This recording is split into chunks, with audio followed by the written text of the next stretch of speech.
आज अमावस्या है, सोमवती अमावस्या।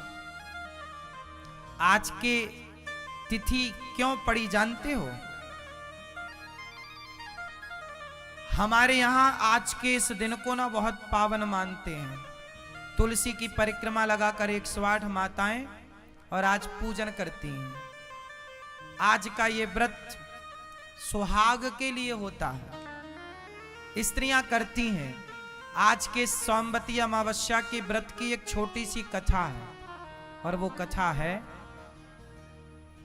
कि एक लड़की थी, उसे किसी ने कहा था कि तेरा विवाह होगा तो तू विधवा हो जाएगी, विवाह होते ही तू विधवा हो जाएगी, तेरे भाग्य में वैधव्य योग लिखा है। इस डर से बेचारी वो लड़की विवाह ही नहीं करती थी।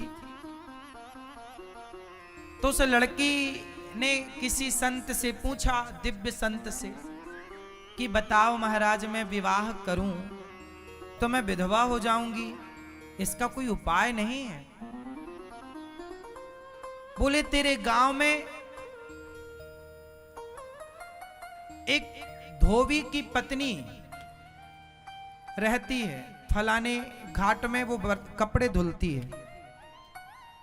धोबी की पत्नी, धोबी का काम कपड़ा धुलने का, तो पत्नी भी कपड़ा धुल रही है।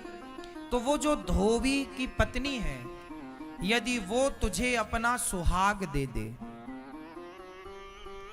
तो तेरा सुहाग जी जाएगा। सुहाग देने का मतलब जानते हैं क्या होता है? क्या होता है? सुहाग का मतलब पति नहीं, माथे का सिंदूर। कि यहां जैसे मंडप के नीचे भी बुआ लोग माथे का सिंदूर देने की एक रस्म होती है, ये परंपरा कि एक पतिव्रता नारी, एक सुहागन स्त्री अपने माथे का सिंदूर निकालती है और सामने वाले सुहागन नारी के माथे पर लगा देती है। ये एक प्रकार का आशीर्वाद होता है, जिससे उस सामने वाली स्त्री के पति की आयु लंबी होती है। ये सुहाग देना बोलते हैं इसको। इसलिए स्त्रियों को हमारे यहाँ एक छोटा सा और व्रत होता है, सुहागलें होती हैं। सुहागलें जानते हैं? वहां पर सुहागन स्त्रियों को बुलाया जाता है। सुहागन स्त्रियों को भोजन कराने का बहुत बड़ा पुण्य होता है।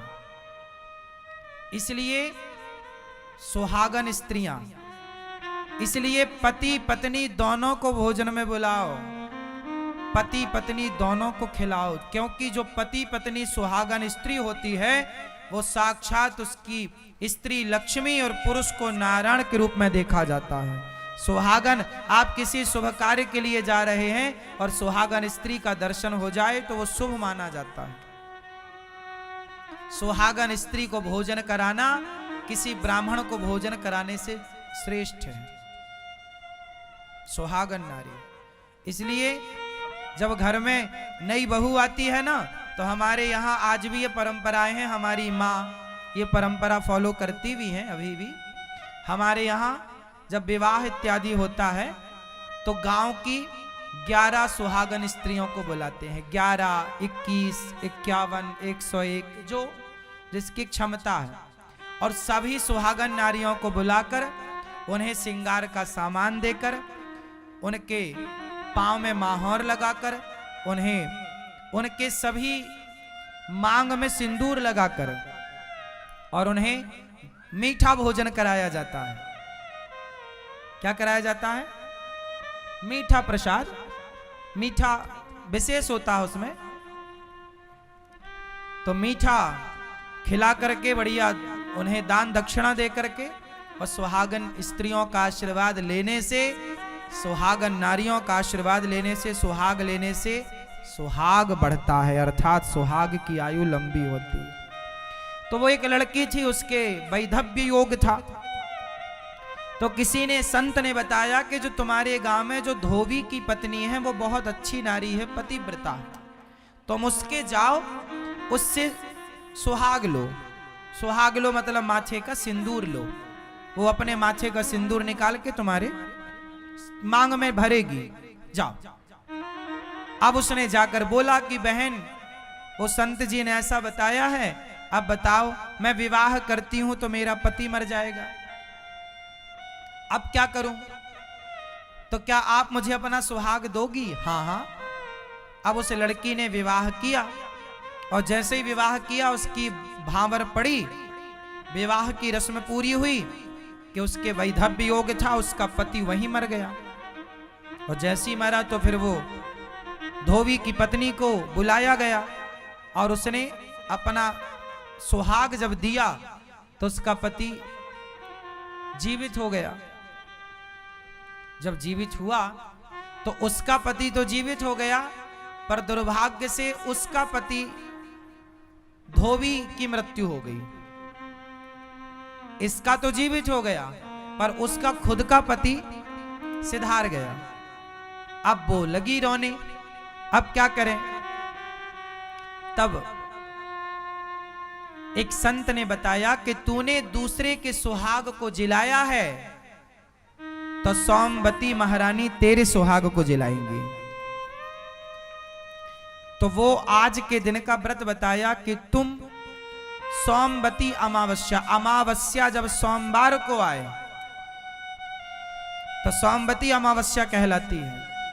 इस दिन जब ये अमावस्या आए तो इस अमावस्या में तुम स्नान करके तीर्थों में, और फिर इस अमावस्या को तुलसी की पूजा करना।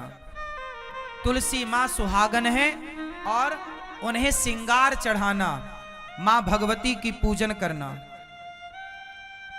तुलसी की पूजा करना, तुम्हारा सुहाग जीवित होगा। वो लगभग सोमवती अमावस्या की ही ये घटना रही। तो उस दिन उन्होंने पूजा किया, और उस पूजा के प्रभाव से, उनके सच्चे पातिव्रत धर्म के प्रभाव से उसका मरा हुआ पति जीवित हो गया था। तब से ये सुहागन स्त्रियां अपने सुहाग के लंबी आयु के लिए ये व्रत करने की परंपरा है। आज के दिन किया गया पूजन पाठ, आज के दिन किया गया पुण्य का कार्य कई गुना फलदायी होता है। इसलिए आज के दिन विशेष रूप से ये पूर्णिमा अमावस्या जो है, ये तिथियां दान पुण्य की हैं। आज दान, देखो, दान करने से हमारे जीवन की दुर्गति मिटती है। दानम दुर्गति नाशनम। जो व्यक्ति दान करता है निश्चित उसके जीवन में जितने अनिष्ट हैं, आधी व्याधि है, सारा समाप्त हो जाती है।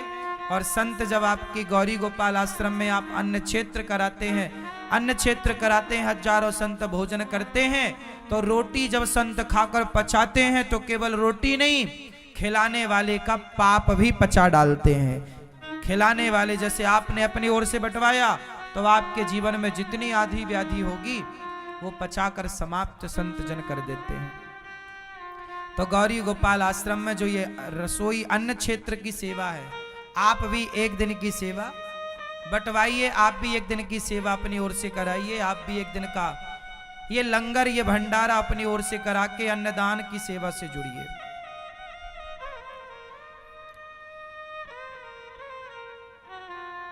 आज के दिन तुलसी में दीपक जलाना चाहिए, तुलसी के पास। आज के दिन पीपल के पास दीपक जलाना चाहिए। आज के दिन पीपल और तुलसी में दीपक जलाने से घर में सदा सुख शांति लक्ष्मी का वास होता है, कुल का दीपक सदा यूं ही जलता रहता है। तो आज की तिथि विशेष है, तो आप भी गौरी गोपाल रसोई जो अखंड भोजन की सेवा चलती है, हजारों भक्त आते हैं, गौरी गोपाल भगवान की कृपा से पाते हैं। आप भी इस रसोई में प्रसाद कितने लोगों ने प्राप्त किया है, तो आप भी औरों को बताइए कि वो भी इस सेवा से जुड़ें, और आप भी इन सेवाओं से जुड़कर अपने धन धान्य को पावन कर सकते हैं।